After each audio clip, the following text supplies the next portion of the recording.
Evening from Aplerno.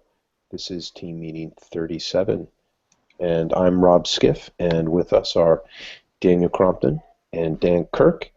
And at this morning's session, we're going to talk about our announcement of our community meeting, our certificates update, we're going to talk about our transfer credit policy, and we're going to announce the development course. So without further ado, let's talk about our community meeting. And welcome to this. We have a guest here. This is Daniel Crompton, who is sporting the latest in hairstyles. Yep, hipster fashion now. In hipster fashion. And so tell us about the our community meeting that we're having later. Well, last week I think Dan was there this time. We decided that we were going to have we wanted to do something for our communities. We haven't had a community meeting for I think at least 3-4 months or something like that. Yeah, not counting or discounting Woodblock, of course.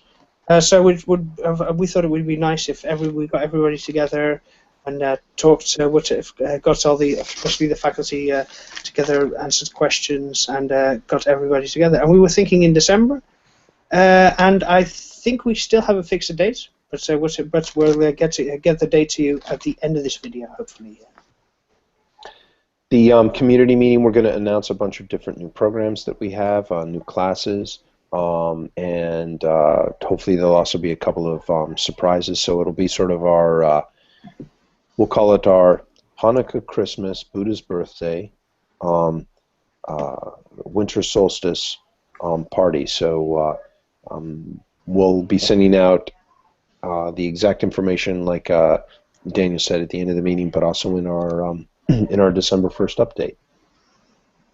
So the next piece that we want to talk about, unless you want to add anything. No. I was only going to add that we're currently thinking of the name Festus. So Wood Festus. Yes, Wood Festus, something crazy, to celebrate the year. Next item on the agenda is the certificates update. Dan, do you want to talk about that? Sure. So Rob and I met on Friday to go over all of our courses, essentially, and group them into logical certificate groupings.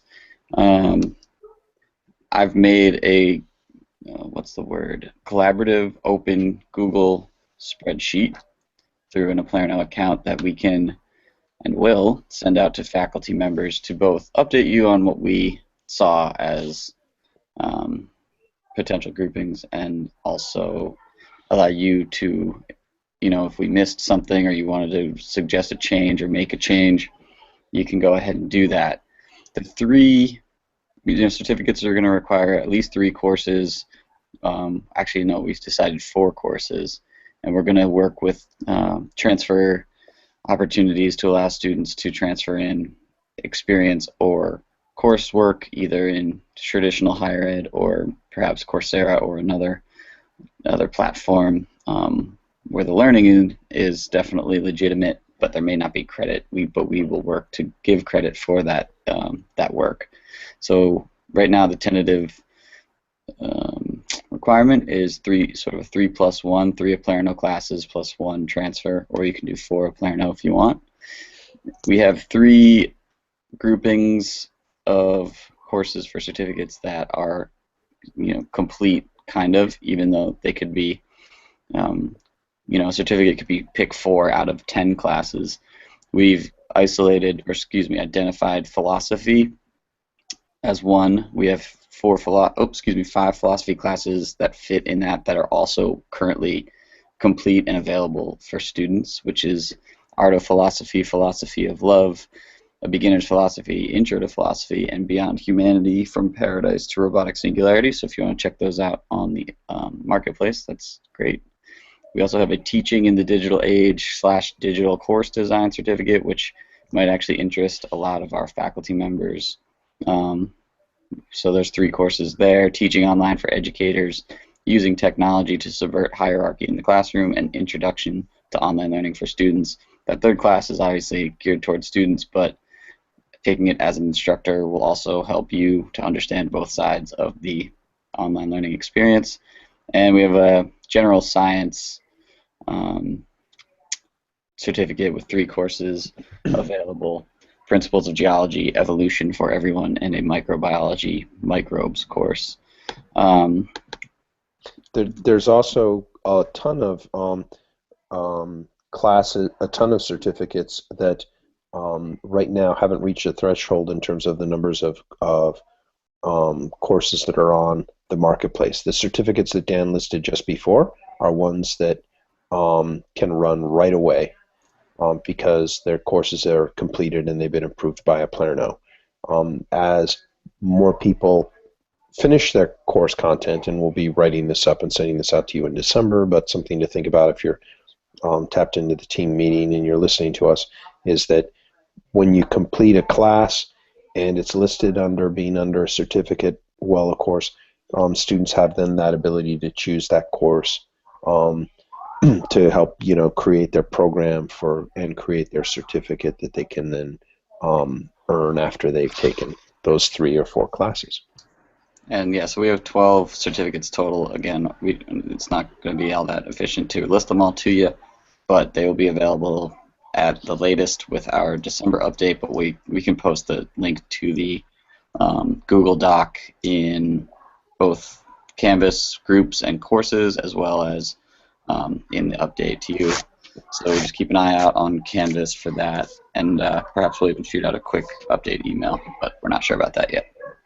Yeah, it's Thanksgiving in the U.S., Thanksgiving vacation, and a lot of us, in case you might be able to pick up my mic, are taking care of kids, or our parents are coming in from out of town. So this week might be a little bit slow, but we're going to have a whole lot of announcements about these certificates that we're offering. Also, the way in which faculty, when they can, when they complete their class, can list their courses, list their class as being part of a certificate program, but also for students to generate and create their own sort of course of study as they're going through the curriculum. So, for example, in that course that we have on philosophy, you might be more interested in continental philosophy, and you would be able to pick those particular classes for the continental philosophy, and then earn that course. Earn that certificate, which kind of leads to the second part of our team meeting, which is our transfer credit policy. And so I'll talk with you about that. I'll announce that to you guys in this meeting, but we're also going to be taking feedback. So if you have a particular issue with what we're talking about, send it to skiff@aplerno.com or info@aplerno.com or faculty@aplerno.com, or you can even tweet us, and then we'll address your particular concern. The first thing about transfer credit policy is if you have you can transfer one class, a 3-credit class, into one of our certificate programs. To transfer that credit, that institution has to be an approved institution by your the political unit that you're part of. So in other words, it has to be approved by, let's say, in the U.S., by at least your state. If you're outside the U.S., then it would be your province, or your depending on the country you're in, your country, and that course would be able to be transferred and recognized for credit. National accreditation is also recognized if your institution is nationally accredited by your government. And the final piece is if you've got regional accreditation. And regional accreditation is a U.S. term, and how it would be applicable to, let's just talk about Europe for a second. If your institution is connected to and is signed on to being part of the Lisbon Treaty Organization, which is sort of what's becoming higher ed in sort of the governing institutions in the European Union regarding higher ed, then of course, then your course can be transferred. The most interesting piece that we're going to add is verified certificates from Coursera, edX, and Udemy. But those are going to be courses, we will accept courses for credit if you've taken a verified exam, and if the course meets the 12-week, 3 contact hour standard. Now, it's really easy to do that with the Coursera classes because the Coursera classes are, a long amount of time. They are actually, in many ways, converted classes from, these institutions, Harvard, MIT, a bunch of institutions overseas. They're converted classes. They're a lot like the classes that they teach on their campuses. They just have a whole lot more people in them. But unfortunately, those institutions aren't accepting, they're not accepting credits from Coursera classes that they've created, which is a little weird, but that's okay. But if you've taken a verified exam, we'll take that credit. So you can use one of those classes to transfer and to gain your certificate with the Palerno.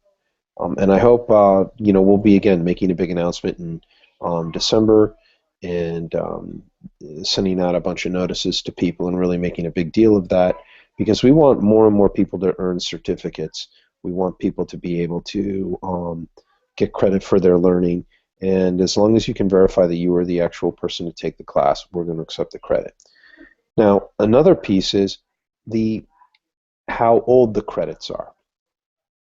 Okay, at a lot of institutions, if your credit is 7 years or older, they're not going to accept the credit. Okay, we're going to accept credits based on the course content, and so even if they're a bit older than that, or a lot older than that, we will accept them, and we're going to do that kind of on a case-by-case basis right now. So if you're a student and you've got a situation like that, and let's say 10 years ago you took this class at this particular community college or this particular institution, but you didn't finish the degree, send skiff@apalerno.com for right now. Actually, not skiff@apalerno.com. Send it to admissions@apalerno.com, and we'll set up an appointment to talk with you and see whether or not you can transfer that credit in. So that's a really exciting piece for us. We're getting into the transfer credit piece. Again, as we've said at these team meetings, we've created courses. Now we're announcing our certificates that we're creating, and then in the first or second quarter, probably in the first quarter, we'll hand in our application to the state of Vermont to start that degree granting authority piece. So it's a really exciting time for us here, because now we're getting to create classes and do all kinds of good stuff. Daniel, do you have any comments? Anything you want to say? Yeah, I wanted to say, of course, I knew part of the story that you were told, but when I heard about the over 7 years, I thought that was fantastic, because one of the issues that I see, or one of the things that I read about, is people who 10 years ago they finished their course and they're actually only missing, say, 1 or 2 classes to be able to complete their degree. So they have potentially a bachelor's on the shelf, which is no longer valid, or they can't use any of the credits anymore. So that would be fantastic that they could take 1 or 2 courses and be able to actually complete their bachelor's or something like that. It would be very nice. Yeah, we've got to stop with this sort of the stale courses piece. For Palerno, our goal is going to be to make it as easy to transfer some credits in as possible. We have to, of course, follow by the rules. But it's really kind of dumb to not work on degree completion, because there are a lot of people who've spent a lot of money taking a bunch of classes, but because something happened and they weren't able to complete their degree, they don't have a degree, but they've done all the work generally for it. And we want to prevent that from continuing. And I like the certificate piece right now is because since you're going to have 15, 20 or more, okay, certificates to choose from. Classes to choose from in a certificate that you can kind of, as a student, design your own curriculum within particular limits and really search out and get the specialized training that you need.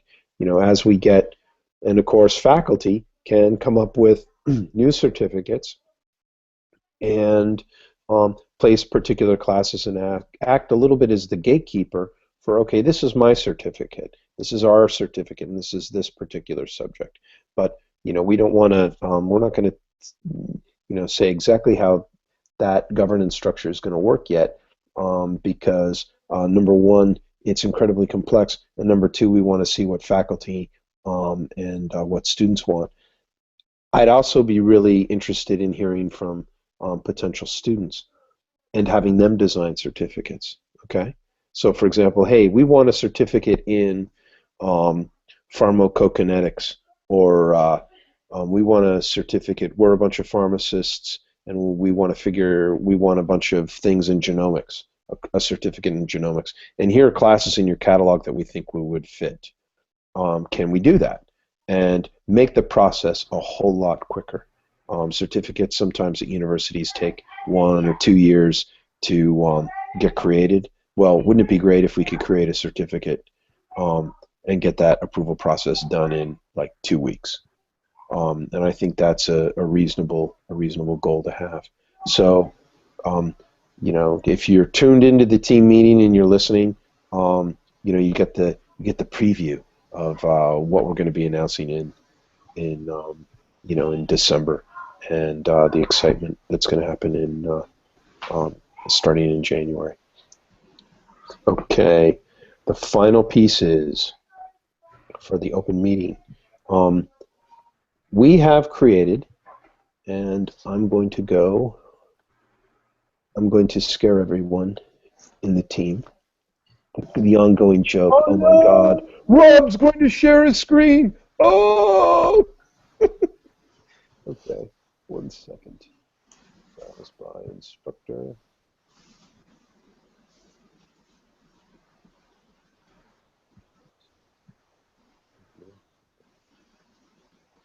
Okay. Here we go. And back to Hangouts. You're not sharing anything yet. No, I know. Okay. I wanted to make sure that I wasn't. So I'm sharing, and I'm on Google Hangouts, and hopefully. Whoops. Dun dun dun. Do you see the screen with course building for Palerno faculty? Yes. Here we go. So we have a class called Course Building for Palerno faculty, and I am teaching the class. And the start date is January 5th. The price is $100 and a syllabus. It's a 6-week class. Let me go up to the top. A 6-week class, and stop sharing my screen. It's a 6-week class that'll take you through, if you've got a course that's been approved, if you have a course proposal that's been approved, we're going to walk you through in 6 weeks from taking your course approval form, your description, to creating the syllabus, to creating the 12-week course outline, to working and learning how to use Canvas, and also at the end, things on our marketplace program and on marketing itself. So it's a 6-week class that at the end of it, you'll have a course that is completed and will get, if you've done all the work, will get approved by me and Dan and Daniel, approved on a Palerno, and that you can run then, at the end of February. So it's a great way if you are one of those faculty who are, procrastinate slightly or are unsure about some of the tech, or who want to work in a group, and that's how you want to create community, then enroll in the class. It starts January 5th. We'll also be doing a big announcement. There are only 25 slots for this first session, and the cost is $100, but because we want, let's just say, if it's free, you won't treat it well. Okay, people don't treat things that are free, so we're going to charge $100, and then when your course has been approved by us, hopefully at the end of the 6-week session, we'll refund your $100. Although it would be great if you were to donate it to the cause, which would be nice, or give us tips if we're really good teachers. But it's going to be a great way for a group of 25 to become a cohort, to become a community, and you're going to have a lot of interaction with myself, with Dan Kirk, with Daniel, with other faculty members and people we bring in. So if you're kind of stuck, you don't have time, you need a little more structure in terms of your course development so you can get your class done, then sign up for the class. And there'll be more on this at the end of the week. That link I showed you has not been 100% approved or edited by Dan Kirk and the team, but the very basic pieces that we've got are there on on Canvas, and you'll be able to see the first half of the class is pretty much completed in terms of its development, but I'm making an exception and saying we can list it before it's 100% completed.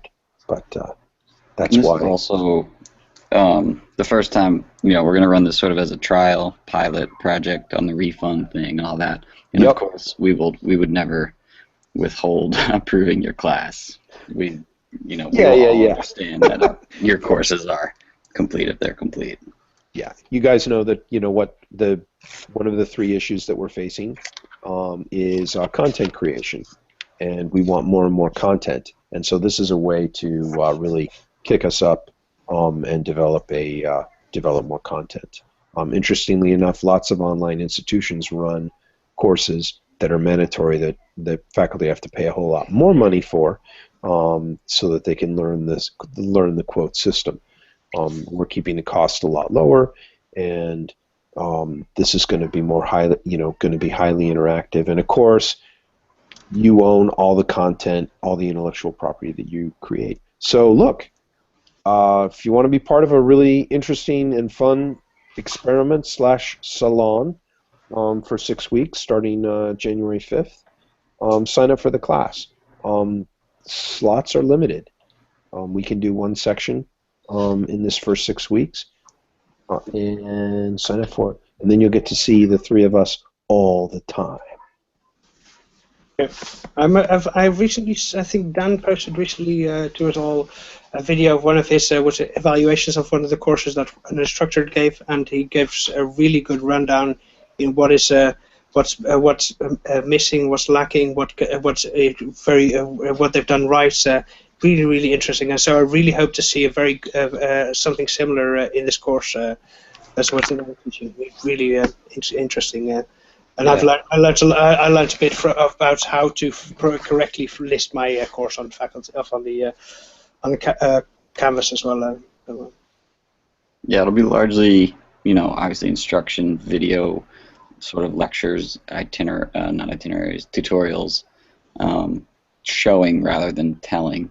But also then the support half of it, we will be there to give feedback throughout the process rather than you cutting out on your own, doing the whole thing, and then trying to tackle it all at once. So it'll be more incremental, more adjustments on the fly to help you sort of progress with confidence that what you're doing is kind of fits with what it should look like and stuff. A lot of sharing of. Oh, sorry, go ahead. I was going to say one of the advantages, of course, is that because you're in a class with lots of other instructors, you can actually get feedback from each other as well on the course contents. And when we first thought of this, I also thought this is actually a perfect breeding ground to be able to create certificates, because because you can actually really integrates different courses to each other and feed off other courses, so you can actually get good information which you can then use in your own course as well. And exchange ideas. Fantastic. Yeah, and gosh, if we were to get a run of a lot of people who wanted to take the class, not after this first session, then we could maybe break out and have people in, hey, this is a history, this is a mathematics session. But it's going to be great to have the different disciplines interacting together. And you mentioned that the big thing in the class is when you do assignments or when you're doing assignments or you're creating your syllabus, you're going to be sharing that with other people in part of the discussion tabs and the discussion formats. And then people are going to give you feedback on it. And then, when you're done and you think it's completed, and of course during that feedback, I'll be in there too, giving feedback. But when it's public, I always all the feedback I give is positive. Okay. How to, improve stuff, not this is inadequate. Then you submit your syllabus for kind of approval at the end, and then there'll be some things. Hey, why don't you tweak this? But it's all meant to be group collaborative, and then when you're completed, you submit something. And you can submit things multiple times. You're not going to get a grade. I'm still looking at whether we can call this a 1.5 credit class for professional development. We should be able to have some, a 1 credit class for the development piece because it's 6 weeks. It's not the 12. Yeah, it's going to be a lot of fun. There'll be real-time discussions and meetings, asynchronous. We're going to really push and use Canvas and structure the way the way we think it should be used. And so the great piece is if you've not taught an online course before, you're going to get an example of how to do online teaching in what we think is a really, really effective manner. That's going to be, pretty exciting too. And I'm so excited to get back in the classroom after a good 2-year hiatus, because I'm I'm a teacher first and foremost. And so it'll be fun to be interacting with people from all over. So $100, it's a great deal, 6 weeks, January 5th, it would make an excellent stocking stuffer for the faculty member, or a good Hanukkah gift, or something good for solstice. I don't know whether it would work for Buddha's birthday, but call it a gift. Call it a gift, yes. How about that? Okay, so that. Anything you want to add, Dan? Kirk? No, I think faculty have been not pining, but there are certain folks who haven't dealt with Canvas, and by adding some structure to it, it might be a really nice way to, keep on, quote, on task and moving forward. And I think, I hope that folks who have asked for something like this will jump in, and, it's not a huge risk. It's basically just putting your money on the line, kind of like Rob said, because we all know how MOOCs have a low percentage of completion because they're free and there's no sort of skin in the game, so to speak. So I hope those of you who've asked for something like this are able and willing to jump in and of course give us feedback as we progress too, as we kind of run this pilot project. I think that takes, I think that's the end of our open session. And I'd like to say thank you to all of you who are watching, and check your email inboxes because there's a lot of exciting things that we're going to be announcing in the next couple of weeks. So long, and we'll see you online.